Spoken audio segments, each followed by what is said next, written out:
Amen, no? Praise God, no? The plan of God's salvation is great and grace was free. Let's open our Bible. Dito maglangan mga igsunan. Let's open our Bibles in the book of Luke, chapter 15, verse 8 to 10. And this is the parable of the lost coin.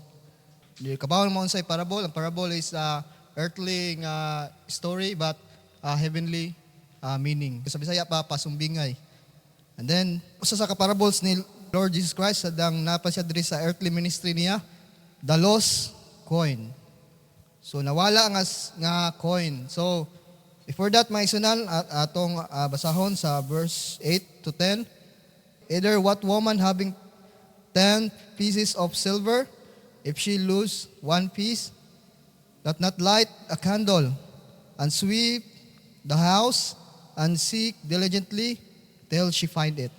Verse 9, and when she hath found it, she calleth her friends and her neighbors together, saying, Rejoice with me, for I have found the piece which I have lost. Likewise, I say unto you, there is joy in the presence of the angels of God over one sinner that repented. Let us pray. Most gracious, loving Heavenly Father, Lord, salamat, Lord, for this privilege, Ginoo, sa pag-share sa imong pulong, pag-preach sa imong pulong, Ginoo. And then, thank you, God, sa Balang Espiritu nga imong gihatag kanako, Ginoo. And then, God, dili ko ngayon muwali sa imong pulong, but wala ko gahom, but tungod, Ginoo, nga imong gahom gyud, imong pulong gayud ang masulti, Ginoo, sa diri sa pulpit, Ginoo. Nga ang mensahe sa kanimong sa imong pulong, Ginoo, ma-share, Ginoo, mahatag, Ginoo, sa matag usa, Ginoo. I hope, Ginoo, nga kami makakaton sa kaning patulunan. And please us, Lord God, please, Lord, cleanse us with your precious blood, Ginoo. Aron na ngayon yung kami nga mo fellowship di kanin mo, Lord God. Thank you, God. Or glory and honor we bring back to you. In Jesus' name we pray. Amen. So, kung makita itong may sunan nga naay nawala. Next kanang coin nga nawala. And then, ningon this Lord Jesus Christ, either what woman having 10 pieces of silver. So, napo kabok silver coin nasa babay. Pero ang usa, nawala. Sa tua, diri sa kalibutan, and then, makuha na to, may street po din na to, about sa pagkasal. Example, na babae nga ikasal ba? So, sa kasal na aras, it represent a wealth. And then, ang babae, sa diyang iya gikuha ning aras, ihatag niya sa iyang husband, it represent na iyang husband mo provide sa panginahanglan and wealth sa panagpuyo ang kwarta ba. So sabot ang kaning coin nga naa sa babae nga nahulog is naay sentimental value sa iya, di ba? Importante kay sa iya nga kuha ni nga coin. Importante kani kung wala ni dili kompleto. Kung wala ni dili ko malipayon. Kung wala ni nga coin, kuwang iyang kalipay. But diri sa atong story, diri nakita nga nawagtangan ng usa, nakita na rin po niya. Di ba? Nakita na niya. So, the lost coin, point number 1 is sweep the house. Ang kaning babae, represent the church. Ang simbahan ni. Kita, the body of Christ. Ang gusto sa Ginoo sa tuang mga Kristohanon, atong siligan ang kalibutan. Tanawa, either what woman having 10 pieces of silver, if she lose 1 piece, tanawa, do not light a candle, yun sa may gibuhat. And sweep the house. Ang kaning house, it represent the world. Nga ang kalibutan ni nga napuno sa kangitngit, napuno sa wickedness. Unsa may trabaho sa church, siligan na ang mga siligan. Unsa may pagsilig? Pinaagi sa pulong sa Ginoo. Pinaagi sa pag-share sa ebanghelyo sa Ginoo. Pinaagi pag-reach out sa mga natago nga mga sinsiyo sa kalibutan. Natago nga mga coins sa kalibutan. Unsa man mga kalag sa tao. Naay mga kalag sa tao nga natago sa mangitngit nga kalibutan. Ngano na mangitkitan ng kalibutan? Because of the power of the prince of the air, mangitkitan ng kalibutan. Mao na ang kalibutan, dili ka kita sa kahayag. Dili ka kita sa sakto nga agianan. Dili ka kita sa kamatuoran. Ano man, ngit-ngit kaayo. Mao na kita church, kitang simbahan, kita gamiton sa Ginoo para silhigan sila. No? Silhigan. Pinaagi sa pulong sa Ginoo. Dili pinaagi sa tong kagalingon. Nga unsa ta kamay. Mo istorya, dili pinaagi sa kadato na to. Unsa ta kakuan. Unsay naa na to, but Christ jud mga igsunan. Unsay estado sa imong kinabuhi, dili lang mag-matter, but matter jud nga naa si Christ sa imong kinabuhi nga maka-share ka sa pulong sa Ginoo. But nindot kay mga igsunan kung naapod tay kwarta pod. Di ba? Kay kung naapod tay kwarta, dako-dako yun ta maagi jud sa bulaton sa Ginoo. Kay dili ta magpangayo ba? Pero kung na kay kwarta, kung na kay panalangin, makatabang man ka sa imong isigataw. Makatabang ka, sanay kay 1 million. Kanang tao nga way balay, way tarong balay. Imo ingnon, dong bangon. Tukuran tag bay. Unsa man siya? Yamingon ka, may na siya, salamat kay sir kay imo ko gitukuran bay. Ayo pa salamat ako. Salamat sa Ginoo. Kinsa yang kuanon? Tinuod jud day yang Ginoo. Mingon siya, tinuod jud day yang Ginoo. Mana nindot pod nga isunan ko not blessed sa financial blessing. Pero kung karon sa imong estado sa imong kinabuhi karon, padong pa ka sa pagka wealthy. Karon, di na to usikan ng panahon mga isunan. Musangyaw ta sa pulong sa Ginoo. Isangyaw na to ang maayong balita, pagabatay, pagalubong, pagabanaw ni Ginoong Hesukristo. Daghan mga sinsiyo nga nawala sa kalibutan, daghan. Pero unsa man ang mga simbahan karon, unsa may nabisi naman. Nabisi na sa trabaho, nabisi na sa negosyo, nabisi na sa mga butang. Wala na sangyaw ang mayong balita. Wala na sangyaw ang pulong sa Ginoo. Ano na mabalance sa atong kinabuhi mga isunan. Kung ikaw karon nga nagtrabaho ka, kung ikaw karon nagnegosyo ka, mabalance nimo imong kinabuhi. Nga na kay panahon para sa paghimaya sa Ginoo, pagsangyaw sa Ginoo, pagtabang sa mga kabus, sa mga nanganlan. Mga isunan, gisiligan jud ang kalibutan. Kaning nga kalibutan nato nga mahugaw o napuno sa kangitngit. Daghan nga saag mga isunan nga mga coin. But kinahanglan nato ang pulong sa Ginoo para pagsilig sa mga tao nga nanginahanglan og pulong sa Ginoo. So point number 2 mga isunan is to seek diligently. Pangitaon na to ang mga coins nga nangawala. Pinaagi sa pagkugi. Bisaya aning diligently, kugi.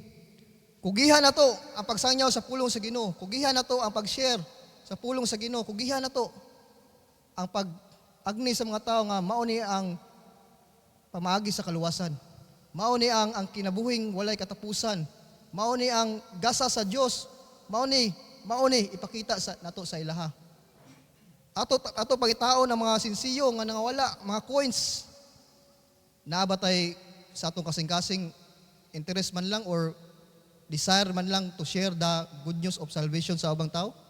As a church, as a body of Christ, naabatay kanang desire ba nga maka-share punta sa pulong sa Ginoo. Dapat nato na i-desire magsunan kay ngano naay ang purpose sa Ginoo nganong giad ka sa simbahan because para sa iyang buluhaton. Ang tumong sa Ginoo to spread the gospel to every creature. To spread the good news of salvation. Mao na tinguha sa Ginoo. Kabaw ka maigsunan usa ka kalag nga dili malos, mamatay nga wala makaangkon ni Kristo. Nag-grieve ang atong Savior. Goal ang atong Savior, nag-grieve ang atong Savior because wala nakaangkon sa salvation. Nadto sa impierno.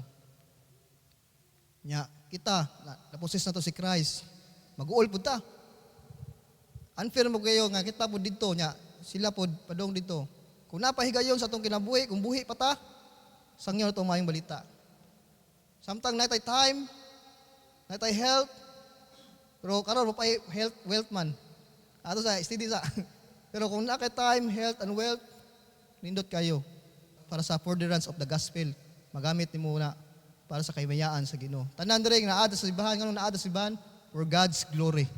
Para sa jud sa kaymayaan sa Ginoo, di ta mo please og tao, but ato i-please ang atong Savior, which is our Maker, our Lord Jesus Christ. So man magsunan, pangita niya diligently. Iya gipangita. Gayud. Nya unsay natabo pagpangita niya? Find it. Nakita niya ang mga tao ang nanganglan og salvation. Nindot kini igsoon kanang tuluan nimo i-disciple nimo kanang interesado jud sa pulong sa Ginoo. Kanang ganahan jud siya makat-on ba? Tamis kina nga pagduo nimo sa kuan nga makakuan ka time by time, day by day o sa pag-adto nimo sa ilaha na kay nakatunan ug na-bless ka sa pagtulo nimo niya. Nakuan la we are the bridge. O kung sa ba forerunner diya sa ni Kristo, kita ang gamiton sa Ginoo para sila ang ilang kalag madto sa gingarian sa Dios. Kita gamiton sa Ginoo. Di naman naog si Jesus Christ karon nga time. But kita as a Christian believer, kita gamiton ni Christ para sa pagsangyaw sa maayong balita. Unsa man bisita sa trabaho, bisita sa negosyo. Karon time. Importante time nga mohatag tag higayon sa pagsangyaw sa maayong balita. Like this woman, naay sentimental value sa iya. Kita nga church pod dapat natay sentimental value sa mga kalag nga nangisalaag ng kalbutana. Ano man daghan na kayo mga nangamatay. Kita atong kinabuhi ato lang gilapilipay. Daghan na kayo nagantos sa kinabuhi. Ganahan na maghikog, pero kita atong kinabuhi nagkuanta kanya punta sa atong personal nga kinabuhi. Di ba nato hatagan og care ang mga tawo nga nangisalaag? Wala ba tay care?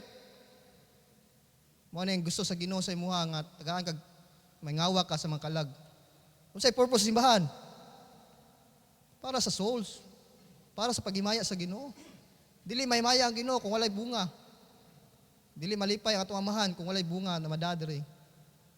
Because sa church, assembly, called out assembly, ecclesia, katawan sa Ginoo, gitawag sa Ginoo for the work of the gospel of Christ. Mao na atong trabaho to spread the good news. Mao ni ang kaning woman, nalipay gid siya mga igsunan, nalipay jud siya. Nalipay siya sa pagkita niya, tanawa. Verse 9, and when she had found it, she called it her friends. Yung gitawag niya, iyang mga friends and her neighbors together, saying, rejoice with me, for I have found the peace which I have lost. As a member of Christ, there is atong body of Christ, magsunan, kung naamay na disciple o nabaptize, malipay ta. Kung naamay mga nakaangko ni Kristo, ikalipay po na to. Di ta masuya, di ta makuan, nga ma-envy sa uban nga, na sinada o na disciple, dili. Naapoy time para sa imuha. Basta magkugi lang, ngita lang yun, o mo diligent lang, kugi. Makaani ra jud ta sa unahan. Mana, nalipay, kita, as a church, body of Christ, nalipay ba ta nga natay mga naibag-o nga maanhid kada Domingo? Nalipay ba ta nga naay pangitabo nga nakasangyaw to sa maayong balita? Nalipay ba ta nga natay igsuon sa pagtuo nga niadto sa usa ka lugar nga nisangyaw sa maayong balita? Nalipay ba ta o nasina ka? O dili ka mo suporta? Dapat malipay ta nga naay naglakaw, nagsangyaw sa maayong balita ni Ginoong Hesukristo. Kay pipila na lang katao sa simbahan, wala na yung lakaw. Ano man? Napundo sa lingkuranan. Saturday, Sunday, Wednesday, pundo sa lingkuranan. Wala ni sangyaw sa maayong balita. Wala hingawa tapos share the gospel. Wala mo kat-on sa discipleship. Ano man? Self-centered naman. Basta self-centered ka sa imong kinabuhi, ako. Dili na others, dili others. Ikuan sa imong kagalingon. Karon, decide ka sa imong kagalingon to share the good news of salvation. Ang coin, daghan kay coin dito, nga ganahan ang Ginoo. Precious sa pananaw sa Ginoo. Importante sa pananaw sa Ginoo. What ang sa buhaton? To share the good news. Ayaw tanaway mo kagalingon. Kung sa sitwasyon sa imong kagalingon karon, batanawa ang field, dagan kay harbisonon, dagan ang inanglan, dagan siligunon, dagan ang inanglan sa maayong balita ni Ginoong Jesucristo. Ayaw pangita sa result, dulang sa to share the gospel, dulang. You learn while you doing, you learn. Sa diyang sikado, makaton po ka. Muna na ang babae, nalipay gayod, nga nakitaan yun, ang nangangawala. And then the verse 10, mga igsunan, tanaw sa verse 10, likewise I say unto you, unsa man, there is sadness, there is joy in the presence of the angels of God over one sinner that repented. Ikalipay sa mga anghel sa Dios nga naay kalag nga ngayo mo tinud-anay nga ngayo pasaylo sa Ginoo. Tinud-anay nga nangayog kanang nagpaubos sa kagalingon para makaangkon sa eternal life nga gitanyag ni Ginoong Jesucristo. Sayon na kayo ang salvation. Sayon na kayo. Pero lisod man nato pag-share. Nga naman, self-centered da. Atuwa pirmi. Kita pirmi, mauna kita. Sayon na kayo. Ikalipay mo na atong motivation. Ikalipay na to. Nanay, kalag. Ang makadawat sa balang espiritu ni Ginoong Jesucristo. Yung mga anghel, malipay po. Samot na ang Ginoo. Anghel, nalipay sila. Samot na ang atong amahan. Ikalipay yun sa amahan. Nga na ay makaadawat sa Ebanghelyo. Maoram na yung purpose ni Ginoong Jesucristo. Ganun, inaawag siya diri sa kalibutan. Namatay, gilubong, udabanhaw, sa ikatulog adlaw. Para sa tao nga nangawala. Para sa mga kalag nga siligunon. Para sa mga nanginahanglan o kaluwasan mga igsunan. A lost coin, point number 1, sweep the house. Kaduha, seek diligently. Mao na atong buhaton. Dapat naanan nato nga hiyas sa atong kagalingon as believer, as Christian believer. So let us pray. Salamat Ginoo sa imong mensaheng gihatag. Salamat Lord sa imong pulong about sa parables Ginoo sa lost coin Ginoo nga din nagpasabot Ginoo nga makalag kinahanglan yun nga makaangkon sila salvation. Diin sila nanganawala Ginoo aning kalibutana.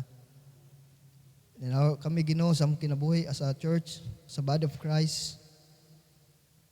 Ngayon kami strength Ginoo, wisdom, knowledge Ginoo to reach out more souls Ginoo diya sa field nga makawin og souls Ginoo. Makasangyaw sa death, burial, and resurrection nimo Ginoo, which is the gospel of Christ. Then, Ginoo, hinaut ta among personal kagalingon nga dili may mag-misinterpret sa mga ikaigsuonan, dili may magkalain og unahuna sa mga tag-igsuonan ginamo Ginoo. Karon dili pa sila ka-share, but i-motivate lang Ginoo nga makasangyaw jud sa maayong balita Lord God. Kaning Ginoo, kaning buluhaton imuha Ginoo, dili ni amuha. And help us Lord God nga maka-adto gayud sa field para makasangyaw sa maayong balita Ginoo. Help us our pastor, Maminis and Timothy Ginoo, sa pagdayon diri nga church, sa pagdayon sa pag-lead sa mua Ginoo, nga diin daghan mga challenges, but imong grasya Ginoo supisente sa among kinabuhi.